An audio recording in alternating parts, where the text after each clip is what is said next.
This meeting is being recorded. Hey, everybody. It is Mike Young with the Plant-Based Diet, and I am here with Dr. Peter Rogers. I am very excited for this interview because I've watched many of Dr. Rogers' videos on YouTube. He is so detailed. He's a practicing medical doctor, and he is a self-proclaimed, which I happen to possibly believe with, the best doctor in the world. I have heard you say that, Dr. Rogers. Do you still feel that way about yourself? Yeah, I think it's probably true. McDougall was the best, but he died. There's a lot of good ones out there, but in terms of like the wide expanse of relevant clinical knowledge for the common diseases, I think currently I'm the best in the world as far as I can tell. I mean, there's great docs in all kinds of different areas, but in terms of comprehensive, extensive knowledge of the common causes of disease and how to prevent them, I think I'm the best at that. Okay, awesome. That is so great. Because of course, our nonprofit deals with health span and longevity and the concept of health optimization. Let me define that. Let me hear what you, let's get your feedback on our definition. We define health optimization as fully balanced health verified by an absence of non-communicable disease. What do you think about that? Well, that's pretty good. So we based it that anything you can control your health, you should have under control, right? Right. Yeah. There's different ways to look at it. You want to see, do you have good fitness? Do you have good exercise capacity? Are you able to concentrate well? Yes, exactly. So all those things kind of, they go into health span, right? The time when you're alive, when you are in good health. We expect that to be really all the years. And of course, the average person lives to 75, and we believe that the average person should live much longer than that and in a great state of health. So, okay, let's get into the fact that you're a practicing medical doctor, right? Yes. But what do you do in your job, and is it related to all the videos I see, or how does that work with the job that you have as a medical doctor? Yeah, so I work a lot. I work long hours. So what I try to do is be very efficient with my time. A long time ago, for example, what I did is I took a piece of paper and I wrote down 30-minute increments throughout my day. And what I try to do is get the most out of all my time. So I really don't waste like any time. And I think everybody can use their time more effectively, and it can improve their health. It can also improve their abilities. For example, like I have a little portable table in the bathroom. So anytime I go in that bathroom, I always read at least one page, because I know most people my age, they always tell me they have no time to read. And I'm like, I read a book every week in the bathroom, and I listen to an audiobook in the car. I never listen to the radio. I always listen to an audiobook, and I always finish about one audiobook every week. So every week I automatically read 2 books. And then when I'm eating dinner, I'll watch, internet videos about nutrition, health, or some other topic, sometimes, a literary topic, but I'm always getting the equivalent of at least 3 books a week without using any extra time. Excellent. That's excellent, because the quality of the content on your YouTube channel is amazing, because if you type in any kind of health issue, it seems like you've got a video for it, and you've got a practical explanation. Okay. Something that someone can do themselves most of the time, right? It's not like you're going to say, go to your doctor and ask for this pharmaceutical, right? You have something that someone can do right now. Is that correct? Yes.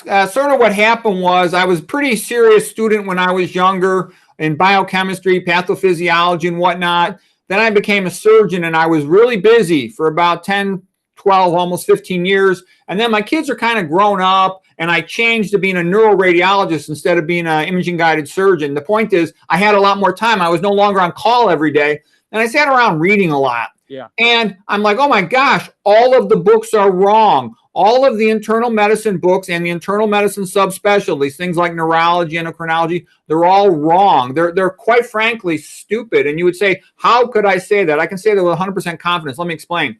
For almost every chronic disease, they say it's associated with aging. They say it seems to be partly genetic. It might sometimes be related to an infection. Sometimes socioeconomic disparity, all this stuff. And let me explain, why do they do that? The reason is all of those things you have no control over. So what they basically send is almost a subliminal message to the patient. There's nothing you could do. Just take our pill, then take our surgery, and hope for the best. And what I'm saying is then when you start actually going through the literature, you'll see the incidence of hypertension in, let's say, in blacks in America. It's off the charts. Then you go to Kenya, 1,800 consecutive admissions, a Lancet paper, 1929, Donison's the author, zero hypertension, not a single patient. And it becomes the same way for other things. You go back where they ate a rice-based diet in China, let's say before 1975. 1 billion out of 1 billion are skinny. So that's not a genetic problem. That's a lifestyle and diet problem. Yes, yes. So the phrase etiology unknown, does that sound familiar to you? Is that what doctors are told? Oh, yeah. Like for hypertension in the books, it'll say 95% of hypertension is idiopathic, which means the doctor's an idiot and the patient's pathetic. Oh my gosh. Okay, so how about lifestyle medicine? Are you familiar with that concept? Lifestyle medicine is what you teach kind of like along those lines? Yes. I think that diet's the most important thing, but yeah, the other stuff is important as well. Not as important. I'd say diet's about, 80% of the game, and then the other 20%, maybe 70-30 is the other things like, getting your sleep, managing your stress, having a sense of purpose, all of that. That's all important. Yep. But that diet, that's number one. That's why we're called the plant-based.org, because we realize it's plant-based, but it's not just plant-based. Because let me ask you a question. It's 2024. All right. If I want to eat plant-based, there are plant-based restaurants, vegan restaurants all over the place. But is that food going to optimize my health or harm it at these restaurants? I mean, I know what I think. What do you think? Yeah, there's a big difference between eating at home where you can control what you're eating versus going to a restaurant where there's limited options. Like these vegetable oils that are routinely put into restaurant foods. They're very bad for arterial health, because a big concept in staying healthy is keeping your arteries open. And high-fat foods plug up arteries. That's right. That's right. So basically, you can't really go out to eat unless you're going to talk to the chef personally, right? And ask them to not do what they normally do with the oils, the high-fat foods and everything. So, okay, let's get a rundown. Since you say it's kind of like the 80-20 rule, 80% of this is diet. If you could summarize for me the diet quickly, what would it be? Okay, I think the best diet in the world is low fat. Ideally, it's low sodium. Ideally, it's low protein. Ideally, it's 100% vegan, 100% plant-based. Those would be whole foods, single ingredient foods, ideally organic, no oils at all, not one drop, and then no alcohol. You could also get even a little more refined. That's the main point. I would also say no artificial sweeteners, that sort of thing. Yes. Now, how about, I've heard some of your videos, you talk about caffeine. What do you think about Yeah, I think caffeine's bad for people. And I think you could simply get there just by looking at the basic logic of it. So, for example, why do people say stress is bad for you? Because it elevates your cortisol hormone. Cortisol is a hormone that rapidly drives up your blood sugar and your blood lipids. And it's an acute stress hormone. The acute stress response in our ancestors was to survive danger, a physical danger, just to survive the next 5 minutes, the next hour, run for your life. Okay, the point I'm making is caffeine elevates the exact same hormones, cortisol and the catecholamines, adrenaline and noradrenaline. So it has the same effects. It gets your blood pressure up. It speeds up your heart rate. It increases your level of alertness, so it can cause insomnia. So it makes you hyperlipidemic, hyperglycemic, and it prevents you from sleeping. It's bad. So, why people do it, they get themselves into a vicious cycle of they're stressed out, they can't sleep, then they wake up the next day, they're tired, so they have more caffeine and it perpetuates itself. Yes, I was so glad when I saw your videos about this, because I initially contacted you because I saw your video on what would I do if I had cancer, which I thought is an excellent video. I recommend people go watch that. But then I started watching other things, and you do mention this in the cancer video. You say don't have any caffeine, and I felt the same way. I'm 54 years young. I know you're 60, so you're my elder, which is amazing because you're in amazing shape. I hope to continue, both of us, to continue going forward like this. But the caffeine has been something for over 50 years. I'm like, why are people doing this? It doesn't make any sense to me. Not to say that I haven't had it, because I have, but I have very little. I'm not like a addicted person, because most people who I see are on caffeine are addicted to it. So there's that other element to it, right? Do you think that plays something to it as well? The addiction? people become addicted to it, and then they need to have it at the same time every day. And I had noticed, I do a lot of procedures in the morning, that I would want to go get a cup of coffee before I start the case, because I don't want to get caffeine withdrawal symptoms during the case and get a headache, for example. So I was glad that I quit it. I quit about 6 years ago to be done with that need to go get caffeine, that addiction. And I sleep better at night. I don't get this rebound tiredness in the afternoon. So I'm very glad to be done with it. All right, now focusing more on the food. Some of the things you mentioned were, I think you said no oil, no added oil, no added salt. Did you mention sugar in that? I think you did, right? No. Yeah, sugar is, I think, a minor thing. I mean, I don't seek out sugar. I don't add sugar to my food, but I think it's a relatively minor thing. For example, Dr. McDougall says sugar is a minor toxin, that basically the high-fat meat crowd, paleo, keto, carnivore, they like to try to blame everything on sugar and high fructose corn syrup, because they need to scapegoat something to try to explain why are Americans so fat and sick. But, I'll tell you what McDougall says. McDougall says, a little bit of sugar on the external surface of the food makes it taste better. And for a lot of people, that's what gets them to eat the plant food. So it's not a big deal to let them do it. And then you could all. Go ahead, please. Yeah, I was also going to mention Kempner, Walter Kempner. He sort of became famous in 1940s, 50s, and 60s, taking care of some patients that were really sick. Back in those days, there was no dialysis, so they would send him the kidney failure patients. They also didn't have good antihypertensive medications, so he would take care of both those patients. But let's just talk about, for a moment, the kidney failure patients. The main thing the kidney does, its main job is to excrete nitrogen. You can't, there's no nitrogen in carbohydrates or in fat, so he wanted his patients to eat as low of a protein diet as possible. And so if they were having trouble maintaining their weight, he would let them just eat regular sugar. He would also give them fruits and stuff. But the big thing about sugar was, pure carbohydrate, there's no nitrogen in it. So he wasn't putting any extra burden on their kidneys. And his patients did quite well. He actually had tons of patients who reversed their type 2 diabetes. And that's what's funny. People think diabetes is caused by sugar. Actually, it's not. It's caused by dietary fat. Yeah, I agree with you on that. So thank you for speaking the truth on that. Another thing, a concept that's kind of brought up with the oil, sugar, and salt. And like I hear you say, the sugar is the least harmful of the three. I consider these isolates, right? Because oil, I consider a fat isolate, right? All the fibers removed, all the water's removed, most of the nutrition.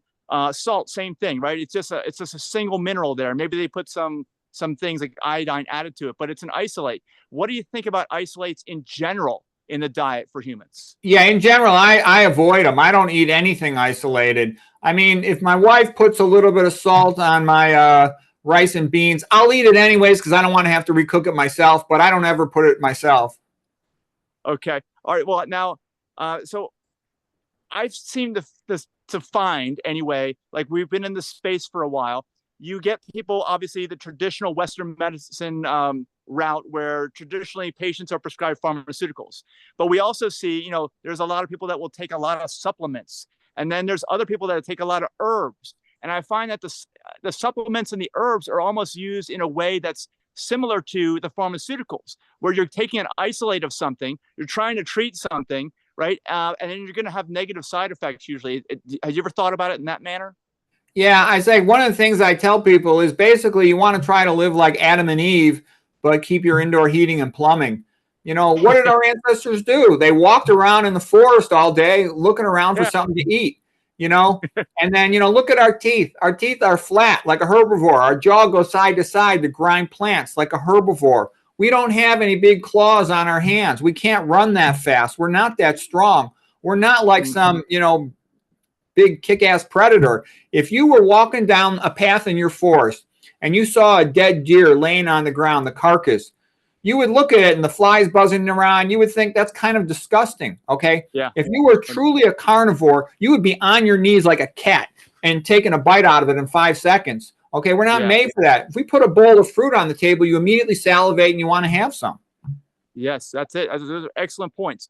Okay. I have a question of semantics almost to ask you about here, because I've talked to a lot of people about the concept of, well, you've seen it, right? If someone has high blood pressure, for instance, if they adopt the right habits, the right foods, they can most likely reverse all that or not have high blood pressure anymore, whatever you want to call it. Now, what would you call that? Would you say that patient, if he's able to reverse the high blood pressure or not have it anymore? Is that remission, healing, or curing, or all of that, or something else? What would you call it? I think you could use any of those words. I would use the word cure, though. Cure is sort of the one that would seem most direct, correct, familiar.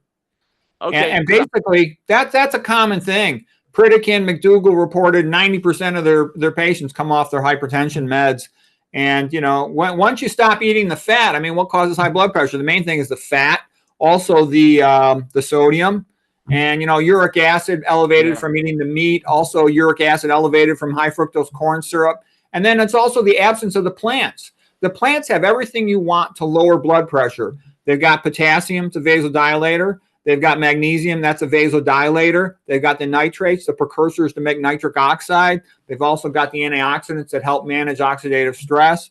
They've also got the fiber, the dietary fiber, which helps maintain the intestinal barrier. Because the intestinal barrier is not maintained, a person gets leaky gut. When a person gets leaky gut, then they start to get the endotoxins from the bacteria from the gut into the blood. And those endotoxins are very thrombotic. They're very inflammatory and thrombotic. So it's LPS from the gram-negative bacteria, LTA from the gram-positive bacteria. So lipopolysaccharide, lipoteichoic acid. And they cause clotting. They actually cause a bad type of clotting called amyloidogenic clotting. Douglas Kell and Ethelrezer Pretorius wrote the main papers on this. And so what I'm trying to say is anything that causes clotting predisposes you. What they're doing is they're making your blood thick. It's harder to pump. The reason we have blood pressure to pump blood to the top of our head, so our cerebral cortex. So anything that makes the blood thick means the pressure has to come up to pump thicker blood. It's harder to pump a milkshake than water up to the top of your head. So what I'm saying is you don't want your blood to be thick. And another thing I would say is, you know, there's a misunderstanding about atherosclerosis. And by the way, I have an extensive background in atherosclerosis. I did a fellowship at Harvard, imaging guided surgery, the emphasis on vascular disease. So I've been interested in this for like 30 years. All right. And I can tell you, atherosclerosis is a blood clot. Doctors don't know that. That's not in the standard medical books. But once you study it, like the pathologists figure this out because they look at it in a microscope. It's a blood clot. It's relevant because what I just mentioned about postprandial endotoxemia causing amyloidogenic clotting, what I'm saying is anything that predisposes to clotting predisposes to hypertension and to atherosclerosis. And there's a lot of things that do that. Almost all of them are avoidable. So, you know, by knowing these things, you could avoid them. Right. So I've heard you say in some of your videos that you see these movies where people are bleeding to death, but it's usually the opposite, right? Like you said, it's clotting, not bleeding to death. Yeah. And really everything's clotting. Yeah, and that's what messes everything up. Like, it messes it up. Yeah, I mean, like a stroke is a clot, obviously a heart attack. But like even I think you've said you believe maybe even things like Alzheimer's dementia is something like that as well. Or let me explain that one because that's a very interesting point that a lot of people don't get. People always want everything to be 1 + 1 = 2, but there's a little more nuance to it than that. So yeah, if you have a big clot in the artery of your brain, that's a stroke. If you have a big clot in the artery of your heart, that's a heart attack. But what's actually happening more common than big strokes and big heart attacks is little vessels being plugged up all over the place in the brain and in the heart. People can get something called microvascular angina. And people also often have cognitive decline. The average American eating a Western type diet is fat, sick, and stupid by the time they're 55 or 60. And what I'm saying is once you review all the causes of cognitive decline as well as, you know, coronary artery occlusion, most of them are easily preventable. So you just need to know about that.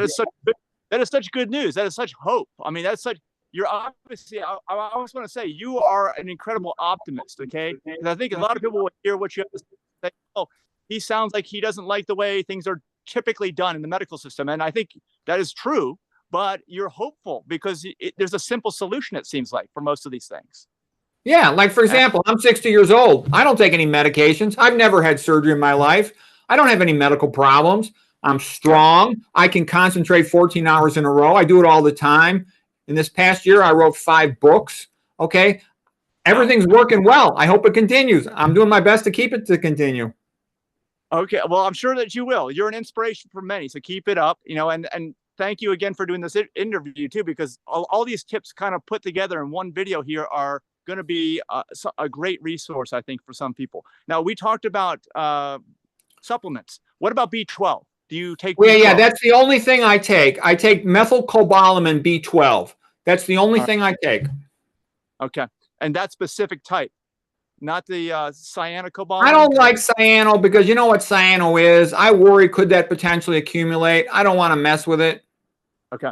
Okay. So we got to be specific on that too. Everything's specific, but as you keep pointing out, as long as you are super specific, you're going to live the best life possible. And that's what everybody wants, right? Nobody wants to be sick. So the advice and information that you provide is incredible, I think.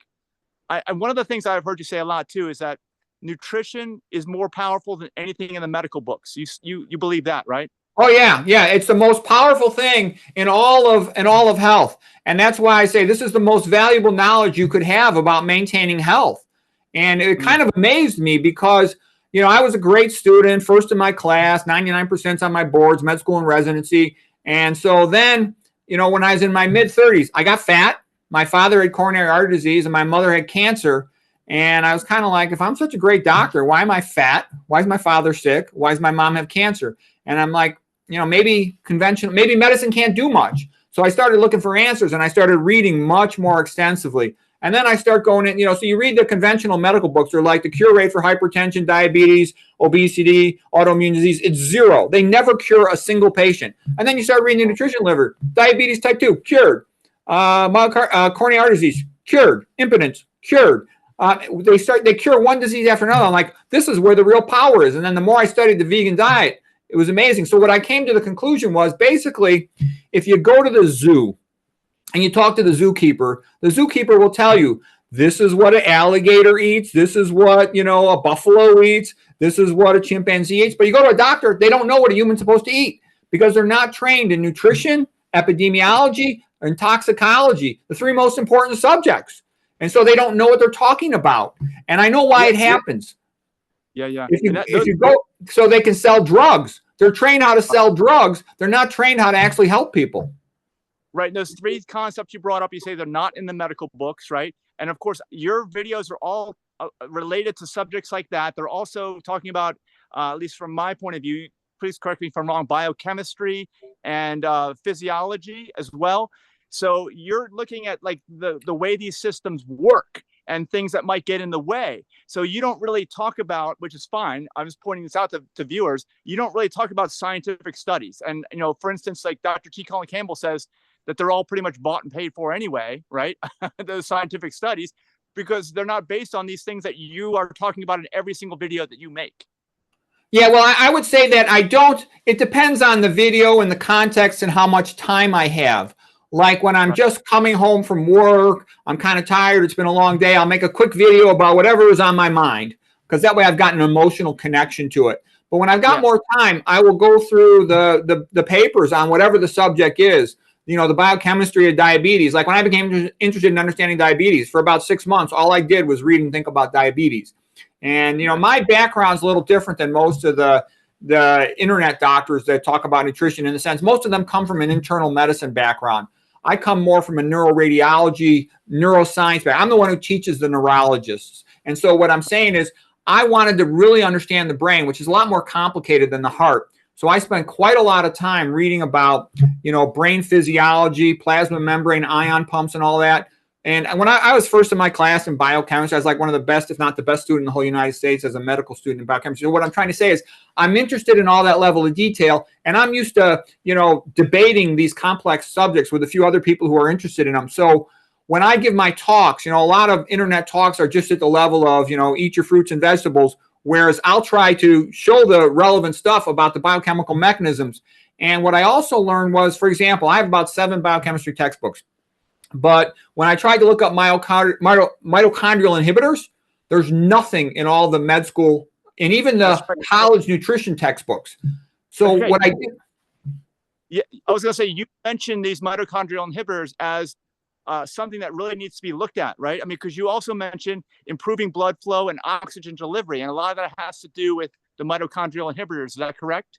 Yes, they're essential for brain function and for the rest of our tissues to function as well. And so what I'm getting at here is the useful information is not in the standard books. It's not in the books at all. It doesn't matter if you read them cover to cover, every word. It is simply not in the college and the grad school books. And then, so basically nothing about mitochondrial inhibitors in the standard textbooks. Then I go into the research literature. I very quickly find over 50 mitochondrial inhibitors. Mitochondria are essential because they make all our energy. Almost all of our energy comes from mitochondria. Okay, let's just say 80%, more than 80% of it. So what I'm getting at is, listen to how common these things are. Tylenol, statin drugs, metformin, most common diabetes drug, the antidepressant medication, selective serotonin reuptake inhibitors, aminoglycoside antibiotics, beta-lactam antibiotics, fluoroquinolone antibiotics, heavy metals, lead, mercury, aluminum. So these are super common things. Propofol is a common sedative drug, and then excessive fat, especially saturated fat, but excessive fat in general. So what I'm saying is lots of people are exposed to multiple mitochondrial inhibitors, and they wonder why they're tired. They don't have much energy. And then they also wonder why they have cognitive slowing, because your brain uses more glucose to make ATP energy than any other part of your body. So it's not efficient. When you have a mitochondrial inhibitor there, you were talking about efficiency earlier in this video, just in the way you live your life. Your internal mechanisms are not efficient then, right? Right. You're basically inhibiting your energy production in 10 or more different ways. And then you're wondering, how come I don't have energy? How come I can't concentrate? And right. So what I'm saying is, it's like, imagine you're walking down the street and you see a car's coming towards you. You jump out of the way. But the reality for most people is they can't see the car coming at them, so they just get wiped out. And they're like, what the heck happened? And so what I'm saying is, you just have to learn a couple things. Okay, these are the things I need to avoid. These are what's, I think of it as being like a video game. Like, let's say you're Super Mario Brothers. You're going through an obstacle course, and that's the good stuff. You do the good stuff, you get green energy points. You do the bad stuff, you lose energy points. And it's kind of the same for us. But a person has to make the effort to learn what things are good for them and what are not. And it's not that complicated, but you got to make the effort. Yes. So it's just doing those good habits, just doing the right thing. And it's unfortunate, because I think we both know that kids aren't taught this kind of stuff when they're growing up. So they got to relearn. We all got to relearn this as adults. I mean, you're obviously very open-minded and you're intellectual. So you figured this all out and you went ahead and you did it. But the average person has a very hard time changing those habits. I mean, I wish this was taught earlier in life. Yeah, I've had friends tell me, they said it's impossible to learn anything from the internet about health and nutrition. They say that because there's so much contradictory information. My advice would be, well, look, just dedicate a month or two to testing one thing at a time. Change your diet for a month, see what happens to your blood cholesterol, for example. Change your diet for a month, see what happens to your blood pressure. You can prove these things to yourself, but you have to do it in a logical way. And that way you can prove it for yourself. You can also, develop the ability to see who's probably telling you the truth and who's probably not. That's another aspect of understanding. That's also why I like the biochemical mechanisms, because it helps if you can show what's happening in the body, a reasonable explanation, like why does sodium cause high blood pressure? Why does high-fat meals cause hypertension? Then it's more convincing, and you can get yourself to do the right thing in terms of your diet.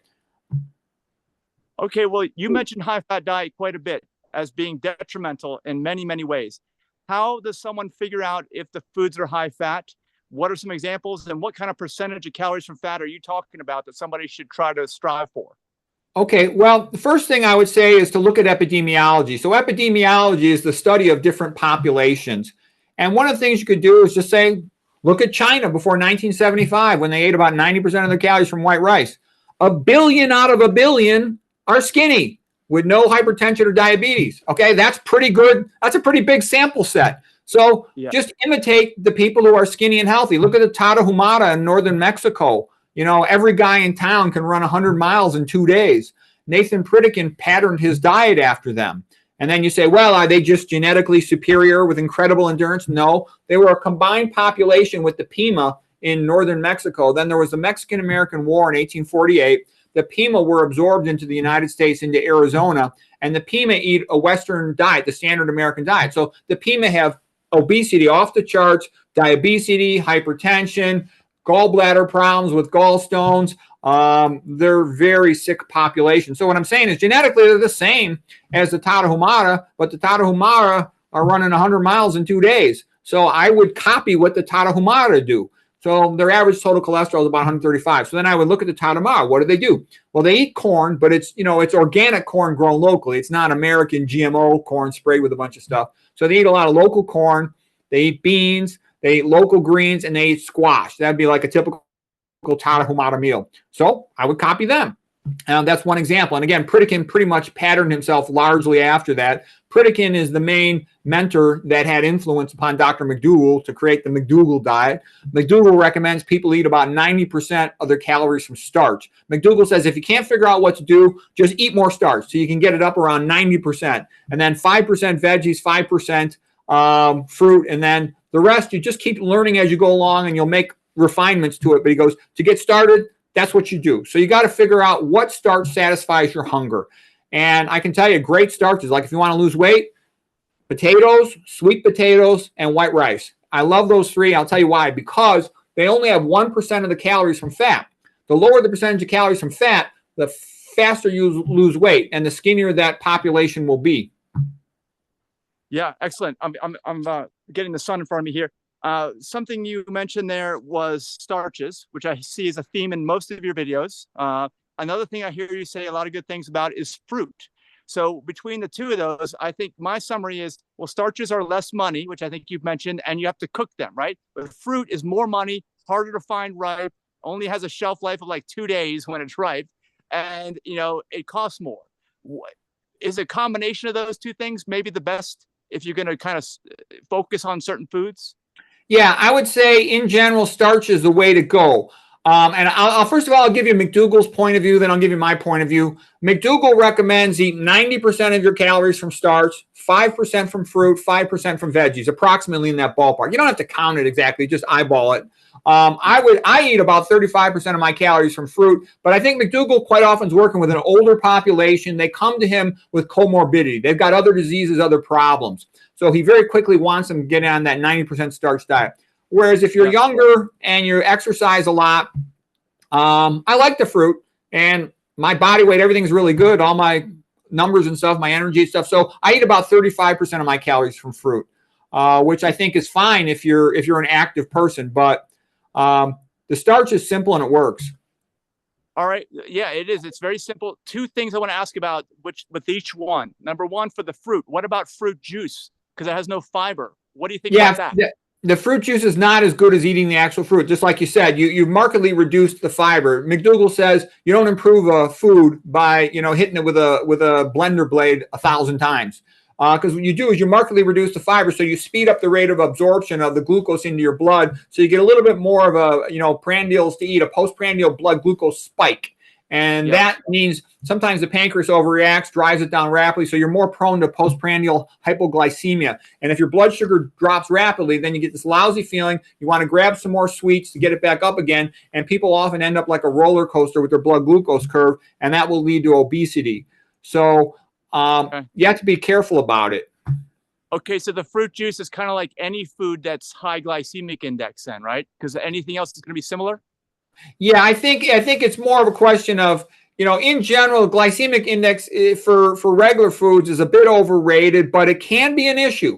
That's why really sweet fruits like bananas or really sweet juice drink can cause rebound hypoglycemia, and that could be a problem. But if you put more veggies in there, you kind of slow down the effect, not make it so sweet. But also the other catch with blenders and smoothies is they're really loud. You better have ear protectors or you're going to go deaf. Sudden noises like that, they'll make you go deaf. I agree. I use hearing protection when I'd mix smoothies every so often, and I do that now. I didn't do that in the past, but just like you said, I realized it has a problem with the hearing, that's for sure. Okay, for starches, the question I have on that, if you're going to make like a baked potato or something, and you're going to put that in the oven, I understand that acrylamides form above 350 degrees. Is that an issue? You get, it's not so bad with plant foods. Low fat, it's high fat foods, high protein foods have a lot more of the advanced glycation end products, for example. I like to just boil my food because it's simple and it's low maintenance. You don't got to check it so much. If you boil it an extra 10 minutes, who cares? So yeah. I boil everything, and also I use an Instapot pressure cooker, and I find that very convenient. Okay, that brings up another area of question about food, the water when you cook. What kind of water do you use? Oh, I use reverse osmosis waters. I would never use tap water. I think tap water makes people sick. All these people say, oh, drink 8 cups a day. I think that's nonsense. This mantra of drink 8 cups a day, that started in the 1980s when they started selling bottled water. Okay, if you're eating a low-fat plant-based diet, there's a lot of water in those plant foods. You know, if you need to drink a little more water, you're thirsty, go ahead, drink some more. But, you know, the other thing that's ridiculous about it is imagine you have an 80-pound woman and you have a 350-pound football player or lineman, okay? Do they both need 8 cups of water? It's obviously nonsense. And again, a plant-based diet is most of plant foods is water. So you get a lot of water just from eating the plant foods. All right. And when you eat it whole, like you said, not in isolation. I got a question for you about some certain type of water. What I've been doing more recently is I travel a lot. Like I'm out in nature here. I find flowing springs of known quality. I bottle that up in glass bottles. I keep it for at most 2 weeks and I use that. Have you heard of that, or what do you think of that? Well, I would want to check that water pretty carefully. It might be good, but I would be a little careful just to make sure it doesn't have animal feces in it, Okay. something like Giardia or something. Right. Yeah, but as long as it's no quality, it would be okay. Yeah, as long as it doesn't have one of those problems, and I would definitely test it first. You can send it to a water tester. And the reason why I drink reverse osmosis is there's something called TDS, total dissolved solids for a cubic centimeter of water. It looks like a pen. You could buy one for about $20 and just put it into a cup of water, test your water. And, tap water is usually about 500 TDS, 500 particles per cubic centimeter. If you do carbon filter, it drops it to about 200. If you use reverse osmosis, it's in the ballpark of 10 to 110, depending on how permeable and old the membrane is. If you distill the water, it's 0 to 2. So there's a little bit of a paradox here, though. The more stuff you take out of that water, the more hypoosmolar it becomes. Your blood osmolality is about 285 to 300. So what I'm saying is, just like some people in the marathons that drink water every 500 yards, they got water intoxication. You can drop your blood osmolality too low, become hyponatremic, dropping your sodium, and that could be toxic to your cells, cause cellular swelling. So one has to be a little careful about that. So if you're just drinking a small amount of water, it's not a big deal. So what I used to do is take reverse osmosis water and store it in glass. Next best thing is stainless steel. I typically, if I'm going to eat a meal, I would always eat first before I would drink reverse osmosis water. But especially that's relevant with distilled water because it's so hypoosmolar. Okay, so you don't use distilled water because here's my my layman's view of this. I view like whenever you're going to do something to the water, it's a form of processing that water, right? So this distillation is the highest level of processing you could do, right, on that water. And like you said, things that become out of balance, right? Whenever you start to process something like the food parts, like the solid foods, things become out of balance. And the same happens in the water, it sounds like, from what you're saying. Yeah, basically you've made it an unnatural substance. And so, while the H2O, our body is primarily water, aqueous, that's why I think I'd be a little worried about distilled water. Now, I know there's some people who drink it, and I don't know the details of how much they drink at a time. Or, I know Ruth Hyder, she said she used to squeeze a lemon into it. So that'd be one thing you could do. You got to make sure it's a good lemon and stuff. What I found that ends up happening, though, because I eat so much fruits and starches, they're all pretty hydrated that I barely need to drink any water at all. So I drink a little water here and there, but it's a relatively minimal amount. The equivalent, I'd say, about 1 or 2 cups a day, probably 1 cup a day on average. Okay, very good. So you're eating your water. That's what you're doing, right? Yes, basically, yes. Okay, so I got a question about some specific foods that I want to know your opinion on, if you don't mind. Nutritional yeast, is that a health food? I don't ever eat that. My concern about it is it might have MSG in it or MFG, manufactured free glutamate. I don't have much experience with it, but when I hear that word yeast, that rings a bell for MSG, MFG. Okay, yeah, because any of those things I've heard you say, don't eat them. So that's important. Another thing I see that's popular out there is if you look at recipes, Bragg's aminos. What do you think about that? Do you know much about that? I don't have experience with that, but in general, I say to myself, try to be like Adam and Eve. Okay, I eat stuff that's one ingredient, grows outside. The less processing, the better. Yes, because what I found with this Bragg's aminos is it's very high in sodium. So it's almost like a sneaky way to add salt to your food. And it's not what you say. It's like, it's not what Adam and Eve would eat. You're exactly right. So it doesn't fit that definition. Let's see. Two other things I want to ask you about very quickly is mushroom coffee and vinegar. Those two separate things. What do you think of those two separate foods? I don't have any experience with mushrooms. And the reason I never went down that path of trying to figure out is they kind of look too much the same. It would take a lot of effort because there's some mushrooms that are bad for you. So you basically have to trust whoever made them, that they're good for you. And I just figure, why bother with it? There's nothing magic about a mushroom. So why bother trying to figure out which one to eat? So I just ignore it. Right. So that's your position on mushrooms in general. Okay. What about vinegar, like using as a salad dressing or something like that? Yeah, I know some people have praised vinegar and they like it with their salad. I just sort of figure, why bother? I like the greens themselves. I just eat the greens. So I don't bother with it, and then you get into, is the vinegar good vinegar? Does it have sulfites in it? So I'm pretty simple. I just want to, my wife says I'm too simple, but it's like putting gas in the gas tank. I want to put good gas in the gas tank and then get on with my day. Makes sense to me. Makes total sense. Okay. Moving on to another topic.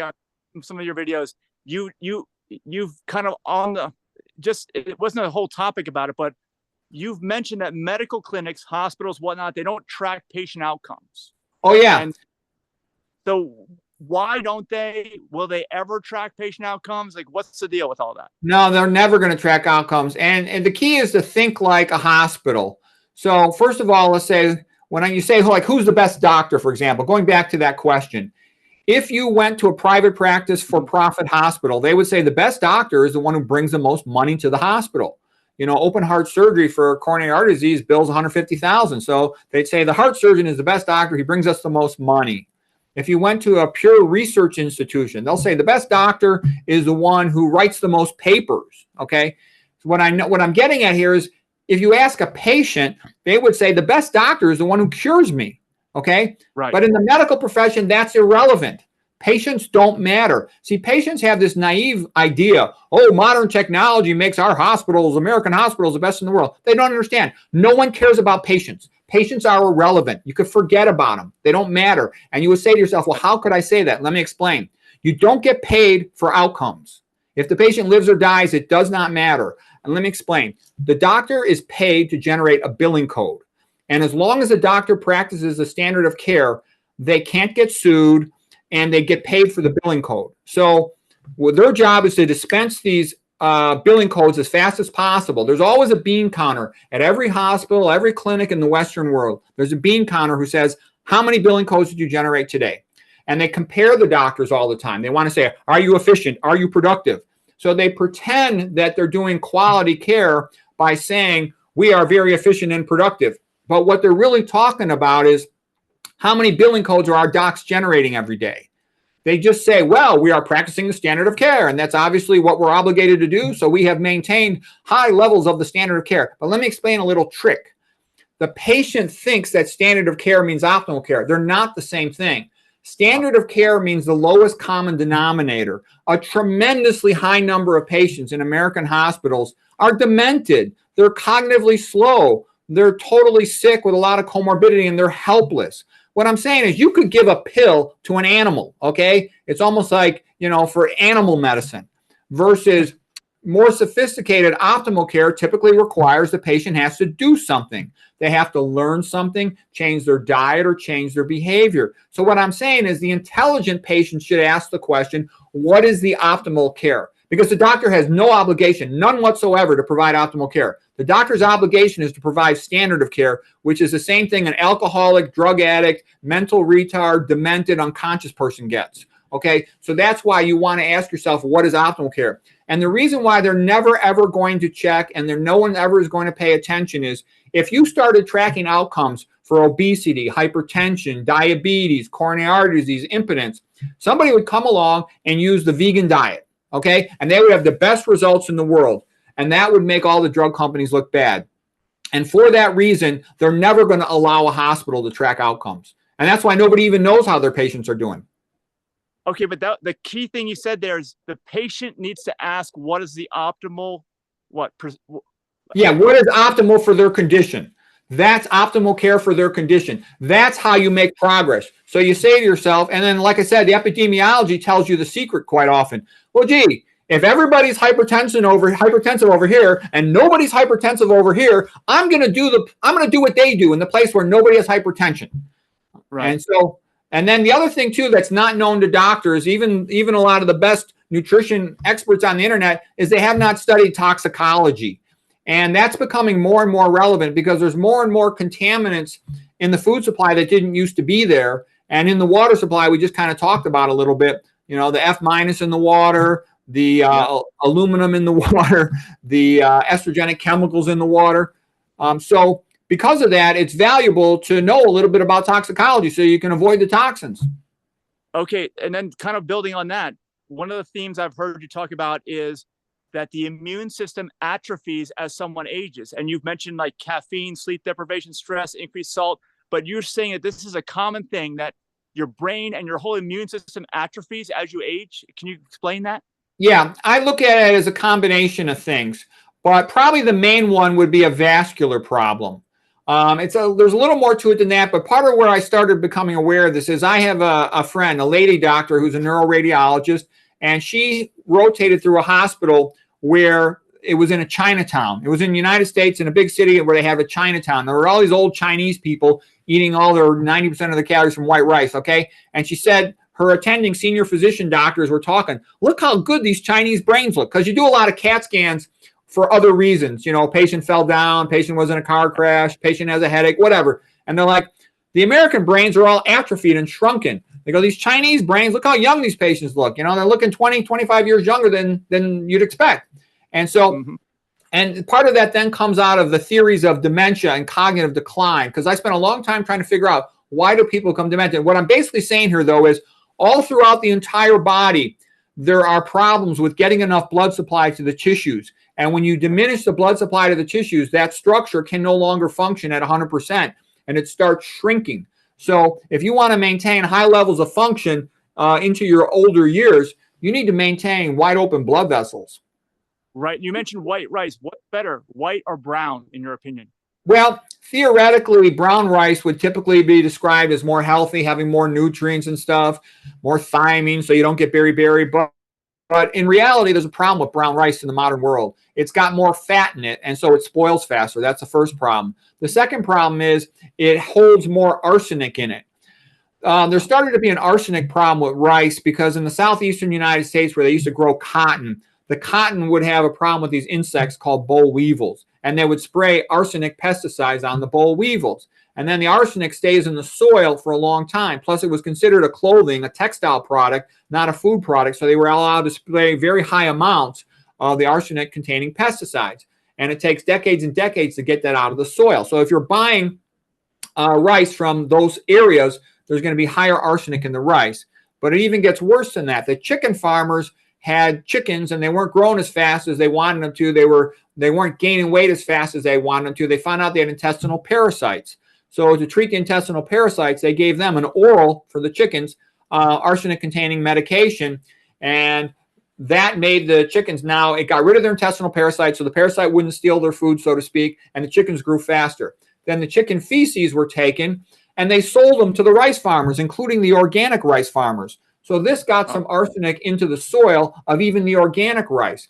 But there's a lot of places where it's relatively low. So if you're going to buy rice, I would check out whoever's selling it, if they list that on their website, and try to buy rice where it's low. And I can tell you, I eat rice. I still eat rice about 4 or 5 times a week. I think if you're eating white rice, I rinse it once or twice first.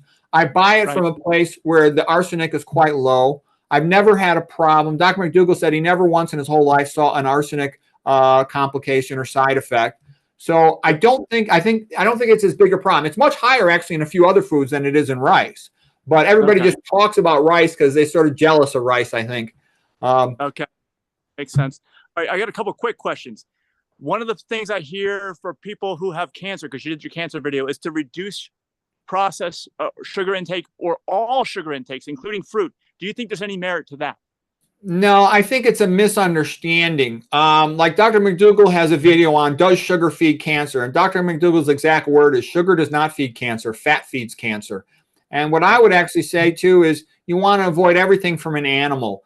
And that goes into a couple lines of thinking. The first one is T. Colin Campbell. He wrote the book China Study, and it was his discovery that the more animal protein people eat, that animals eat, the more cancer that they get. And the animal protein is different than plant protein. It has a different amino acid profile. It has a lot more leucine and methionine. And the relevance is that these amino acids in particular tend to be the rate-limiting step for activation of mTOR. mTOR means mammalian target of rapamycin, and it's also a mechanistic target of rapamycin. And what it is it's a nutrient-sensing pathway. It's like a contractor getting ready to build a building. And before the contractor builds a building, they want to make sure all the building materials are available. And again, the rate-limiting step typically is that leucine and methionine becoming available. So what I'm saying is, by avoiding animal foods, you lower your intake of leucine and methionine. So mTOR is sitting there going, nope, we cannot build. When I say build, I mean replicate the cell. In order for cancer to grow, it has to replicate itself. So what you want to do if you have cancer is slow down cell replication. This also helps you to slow down aging. So it's very strongly in your best interest to slow down aging and to slow down cancer growth by avoiding animal foods, because you avoid overactivation of mTOR. So that's one of the key reasons it's so beneficial. Excessive dietary fat will also indirectly lead to activation of mTOR because it causes insulin resistance. This leads to production of increased insulin-like growth factor, and that will then also activate mTOR. mTOR well, to go on with the high-fat diets, I see so many people that have issues with circulation in their limbs and vision problems. Do you think that most of that is related to high-fat diets or something else? Oh, I think, most of it. I see. The other thing, too, is what I learned is in conventional medicine, they tend to pretend that everything is different. They'll talk about, 50 different diseases. And whereas a lot of those diseases are all just the same thing in a sense. Okay. Right. And it reminds me of a joke. It came from the movie Colors, with Sean Penn and Robert Duvall. But he told the joke that there's this older cow and a younger cow, and they're up on top of a hill. And the young bull is talking to the old bull on top of the hill, and there's a bunch of lady cows down on the field. And the young bull says, hey, let's run down there where all those women cow are, and let's screw all of them. And the old let's screw one of them, okay? And then the old cow says, why don't we walk down there and screw all of them? And it's a joke, but the point I'm saying is, if you fix the diet, you'll often fix multiple conditions simultaneously. For example, if you talk about vision loss, what are you talking about? Cataracts? You're talking about diabetes? You're talking about age-related macular degeneration? You're talking about glaucoma? You're talking about hypertensive retinopathy? Okay, those are the big 5 or so common causes of vision loss. Well, guess what? Glaucoma is also hypertension primarily. So if you fix the hypertension with the low-fat diet, you pretty much prevent hypertensive retinopathy and hypertensive retinopathy and glaucoma. Okay, if you avoid dairy, you've done a tremendous amount to prevent yourself from getting cataracts. Okay, you avoid diabetes, you'll do a tremendous amount. The same thing that are going to prevent diabetes are going to help you prevent age-related macular degeneration. So there you go. You know what I'm saying? You just eat the right diet, and you can prevent almost all of this stuff. It's all related, like you said. Okay, how about BMI? Is that accurate? Those numbers that you get on BMI? Well, BMI, it depends somewhat on your frame. Some people are a bigger boned person, so they're going to be a little heavier. But the general idea is valid that it's better to be skinny than to be fat. And, it's better to be muscular than to be fat. So you have to use a little bit of a grain of salt depending on the build. Are they ectomorph, mesomorph, whatever, how big are their shoulders and all that stuff. But in general, you want to be thin. But there's a pretty big range. Like normal has a wide range. So if you're smaller frame, you'll be on the low end, right? And if you're bigger frame, you'll be on the big end, or is it not accurate? I think it's reasonable too to look at yourself in the mirror. If you got a belly or if you got a six pack, Yeah. Okay. All right. Let's see. How about blood pressure as an indicator? Is that a very important health statistic for someone? Yeah, blood pressure is a very useful health statistic, and it's also something you could check at home.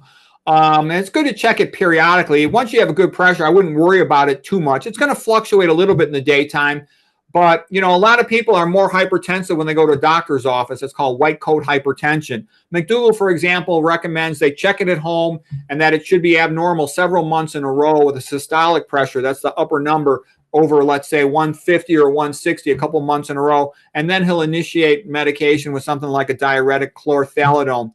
And the vast majority of patients don't even need anything. And once they fix their diet, usually their pressure will come down lower, so they don't worry about it.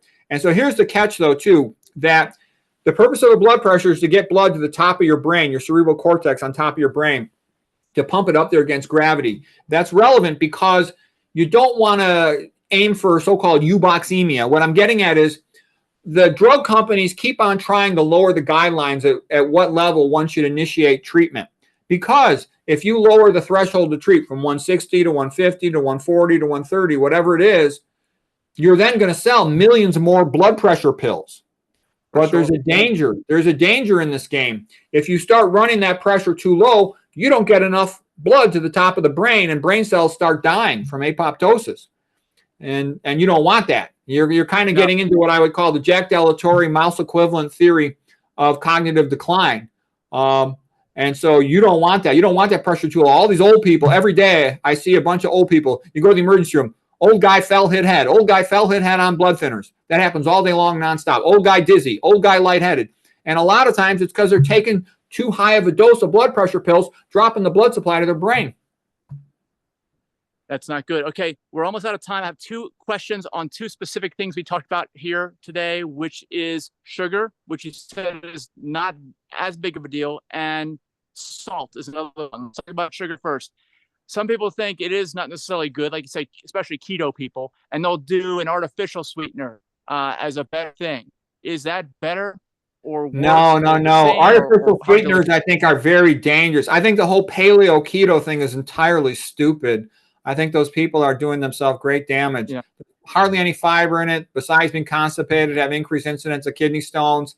It's not usually sustainable long term. You know, you give keto diet, let's say, to a person with refractory epilepsy, having seizures that you can't control with medications to slow down the brain. I don't want my brain slow. I want my brain fast. The brain likes glucose. That's what we're made to have. Even if you try to suppress the body's intake of glucose, it'll make it on its own. So I think that's all a bad idea. What was the question before that, though? You were getting at something that I was going to answer. I forgot it. Well, the question was about sugar. Artificial sweetener, sugar. And salts is the other one. I wanted to talk about the artificial sweeteners. Artificial sweeteners are all bad. I've heard nothing but bad about them. I recommend never, ever take them. Aspartame is a potent neurotoxin. It's an excitotoxin. It increases, calcium entry into your brain cells. That's bad, bad, bad. Okay. And I heard a lot of bad things about the other ones as well. Stevia increases the likelihood of becoming infertile. I've heard, I have to study them more, but Splenda, I've heard a bunch of bad things about that as well. In the old days, they would talk about saccharin being associated with increased cancer risk. I don't know how significant that really was, but you don't win the game of health by trying to trick Mother Nature. You win the game of health by doing what Mother Nature wants you to do, expects you to do, what we're sort of designed to do. Eat a plant-based diet, walk around a lot, spend time in an extended family group, sleep at nighttime, get your sunshine. Help other people. Okay, there's something else.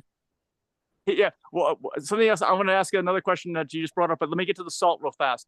Everybody has been conditioned to eat food that has that added salt, that taste on the taste buds, right? Some people are saying that fermented salt is not really bad for you, and they'll use that instead, like miso, something like that. What do you think about that?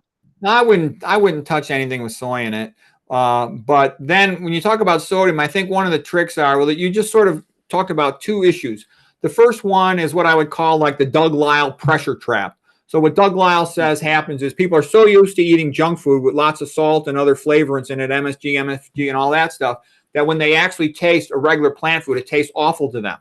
And so what he says is it can be good to fast for a couple days to resensitize your taste buds. So then you switch to eating the plant foods and they'll taste better to you. For some people, maybe that's necessary. I just switched to eating the plant foods, but I realize some people might need that little bridge. So that's the issue of how is the simple plant foods going to taste that are very low in sodium. The other issue, though, is what's the deal with sodium and its effect on blood pressure? Because even, big shot nutrition doctors like McDougall He'll say, oh, salt's not that big of a deal. If you drop your sodium intake, let's say from 6,000 to 3,000 milligrams a day, you only get a tiny improvement in blood pressure. He says it's not that big of a deal. But I would say, look at what Kempner said. Kempner says that's because there's a threshold effect. Once you start to really get sodium down around 500 milligrams a day, you get a dramatic improvement in blood pressure. So from Kempner's point of view, the important thing is the threshold effect, and you really got to get down a lot. He got patients down to as low as 150 milligrams a day. But there's a third person I'd like to mention on the subject of sodium, and this is the one I think is actually the most important, and it kind of agrees with the other ones, but in a different, indirect way. This is Richard Moore. He's MD, PhD. He wrote the book High Blood Pressure Solution. It's the best book ever written on high blood pressure, and he spent his whole life studying ion pumps. And what he basically said is it's the ratio of potassium to sodium. He said our ancestors, they're probably eating 20 times as much potassium as sodium, and we flipped that ratio to eating about 15 times more sodium than potassium, and that messes up all our plasma membrane ion pumps in our individual cells, and it causes our vessels to be chronically contracted because the vascular smooth muscle cells, when you can't run their plasma membrane ion pumps too well, you accumulate calcium intracellular, and that causes them to contract.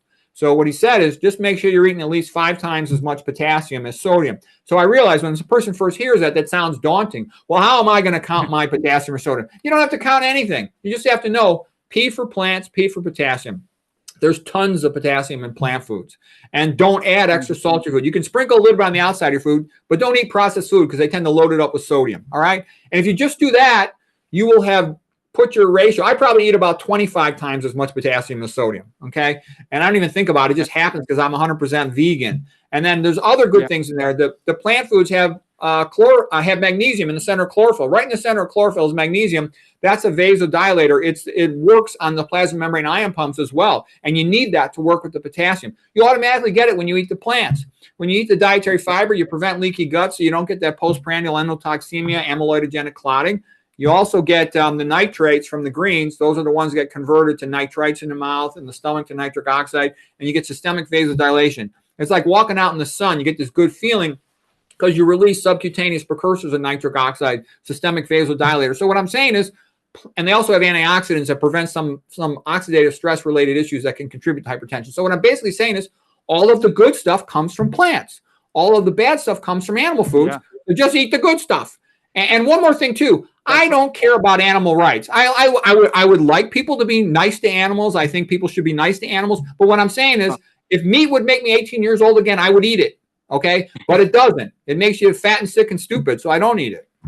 Okay, one last thing that you brought up when you talked about sugar, you mentioned about fertility problems. I know you've mentioned issues with soy and estrogen in your videos in the past. Is that a plant of concern, soy? Soy, I think soy is something that should be avoided. And the reason I say that is I went and read all these old papers about it. I heard nothing but bad things about it. Then what had happened is it became $1 billion corporate product, so it got all this positive press. But when you go back and you read the old papers, you see premature puberty, messing up person's reproductive system. You see in men, it lowers their sperm counts. It lowers their testosterone. In animals, it damages the female reproductive tract, okay? And I know that's in animals, and I think it's in humans too, but I'm not positive about that. I have to recheck the papers because I read all about this in the past, like over a year ago. It does other things too. It's goitrogenic. It decreases thyroid function. That's going to lower your energy level. If you look at, let's say you look at a pretty woman, okay, and you're like, gosh, is she pretty? You say to yourself, I know why she's got high estrogen. It's working for her, okay? But then you look at a soy plant. It doesn't have any breasts. It doesn't have a Virginia. Why does it have estrogen off the chart? Thousands of times more than other foods. And I'll tell you why. Because it's a pesticide. It's a pesticide for the animals that eat it.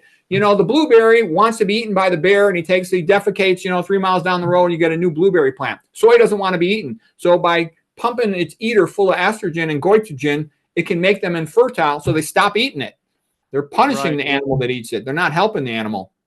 Okay, is also caffeine looked at in that regard as well? It's a pesticide, caffeine? I recommend avoiding caffeine. It's sort of like everybody says, oh, I'm so stressed out.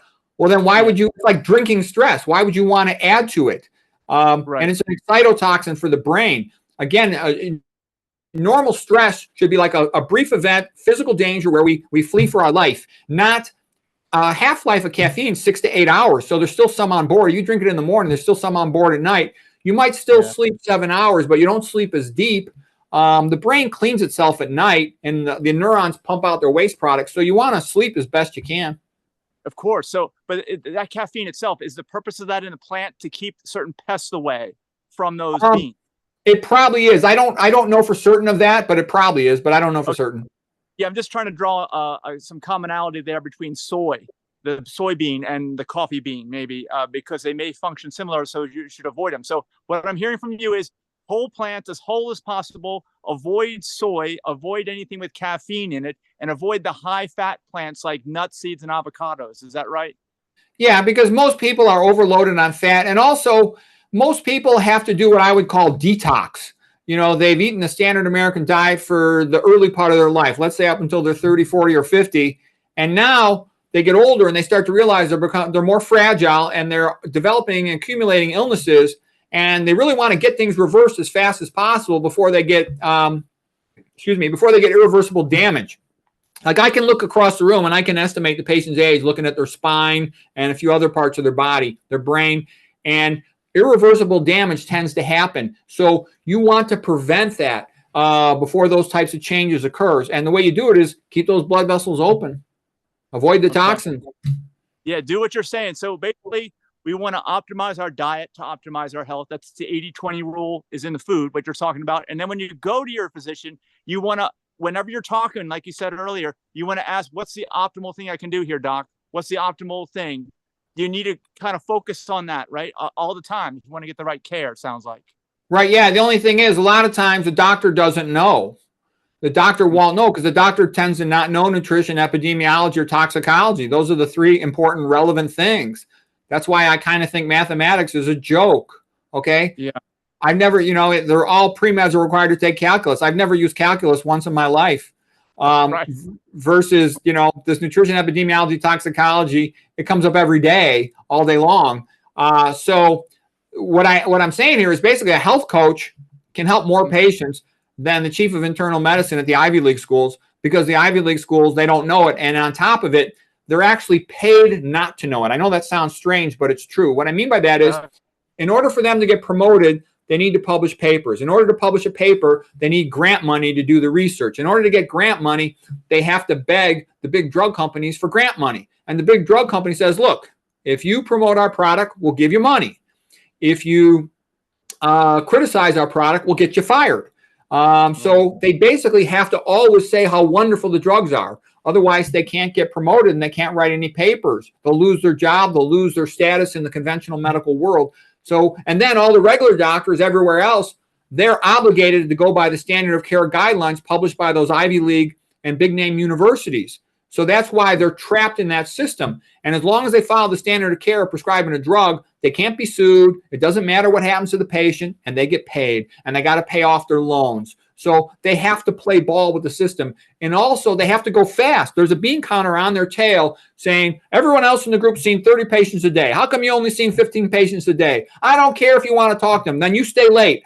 You're supposed to see 30 patients. You're not pulling your weight. If you keep this up, we're going to have to let you go. So they have to play ball. They have to go fast. There's a lot of pressure on them to generate those billing codes. So what I'm saying is, conventional medicine cannot fix itself. And that's why health coaches who know nutrition, epidemiology, toxicology can help more people than a conventional doctor for these types of common chronic illnesses.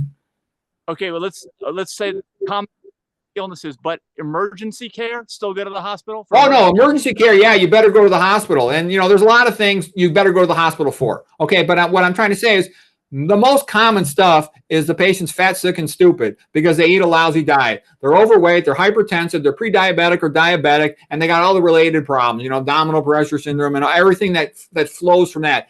Hypertension and diabetes are the gateway diseases that just plug up arteries all over the body and cause problems. And then constipation causes a whole series of abdominal pressure syndrome problems. And so the root cause is to fix the diet. What percentage of all medical visits do you believe are related to these preventable or reversible, healable, however you want to call it, conditions? What percentage? Yeah, if you listen to McDougall or T. Colin Campbell, for example, they'll tell you in the ballpark of 70 to 80%. And I think that's about right. Let's just call it 75%. Most of this stuff goes away. For example, I'm 60 years old. I have zero medical problems, zero chronic medical problems. Once in a while I might fall down and stub my toe or something, but I don't have any, obesity, diabetes, none of that stuff. Zero. And I don't take any pills. I've never had surgery. And so what I'm saying is I don't need the medical system other than if I should fall down and break my wrist, then I'll go to the ortho doctor to try to fix that. Help fix that. Let me guess, are within the right weight. If you do fall down, you're going to hit with a lot less pressure than someone that's overweight. So you might just bounce off, right? Right, exactly. When a healthy person falls down, they put their hands out and they're a little bit embarrassed, but they're fine. Shake it off. Versus, these old guys fall down. Old guy falls, they hit their head. They sometimes fracture their spines. They have a lot of problems. So you're just a lot more resilient when you're healthy. All right. Well, keep up the resilience. Do you have a certain age you plan on living to? What do you think you could live to with all the knowledge you have? Oh, well, if there was nothing else to hurt me, I would say I have a good chance to live to 100. But, I always worry. I say, the thing that'll probably kill me is I'll piss somebody off and they'll kill me or something for being too nonconformist. Well, the drug companies are going to kill me or something. But in terms of health, I'm not scared of these diseases. I don't think I'm ever going to die from a disease. But if the drug company comes after me, I'm screwed. So you're figuring at least 100. Okay, but I want to thank you for continuing to get the word out about these truths, because if it's true, and people need to hear it. I love for all kids to hear this when they're growing up, right? We talked about, you don't have to get out of these bad habits, but I'm an optimist too, and I know you are too, because you wouldn't be making these videos, you wouldn't be proclaiming the truth unless you really thought that eventually people will listen, right? And it's more of a grassroots thing from what you're saying. It's not going to be from the top down, it's going to be from the bottom up, right? Yeah. I think big money controls all of the conventional system, and it's designed to sell drugs, sell surgery, sell blood tests and imaging tests. It's never going to change. There's incredible pressure to never change anything. If you were making $1 billion, you wouldn't want to change the business. So that's basically their attitude, is they don't want a darn thing to change. And that's a little bit of my frustration. I'm a really smart academic guy, and I want to do useful, good things. And basically what conventional medicine says is shut up and generate your billing codes. So you get on the internet and there's at least some people that are interested in hearing this stuff. And I was frustrated too. I would write these papers and submit them to journals, and the journals won't take them. And the reason is they'll take a paper that answers a micro question within the paradigm, but they don't want something like my ideas that will change the paradigm. For example, I have the best theory in the world for neurodegeneration, for example, both in the brain and the spine. So they won't publish them. So I'm like, okay, you guys won't publish my paper? I will just write a book. So that's why I started writing books. I've written like 20 books because I was pissed off they won't publish my paper. So for what that's worth, and then I'll make a video on the internet, and whoever wants can hear it. And, that's how I ended up on the internet. Well, you're doing excellent work. I just want to thank you again, because I know that everything that you're doing is going to have far-reaching, positive, unintended consequences as far as I'm concerned. I hope that the drug companies don't come after you, like you said, okay? Because like you said, you're joking, I know, but that's a reality, okay? I understand why the system doesn't want to change for all the reasons you said, and that's a very dangerous space to be in. And I'm thanking you, because it's so important to get this out. I'm thankful for the internet, that this venue of the internet is out there so we can get this information out. And please, like anybody out here watching, share this video, comment with your questions, go to Dr. Peter Rogers' YouTube channel as well, and you can look up anything. He's got all the details. We just barely scraped the surface here, I'd say, and just tried to give you a very comprehensive overview in as little time as possible of everything we could. But there's so much more to it. So I look forward to more of your videos in the future, Dr. Rogers. And, thank you for the interview. And, I hope you have an amazing rest of the day and an excellent healthy dinner, Thank you. All right. You're welcome.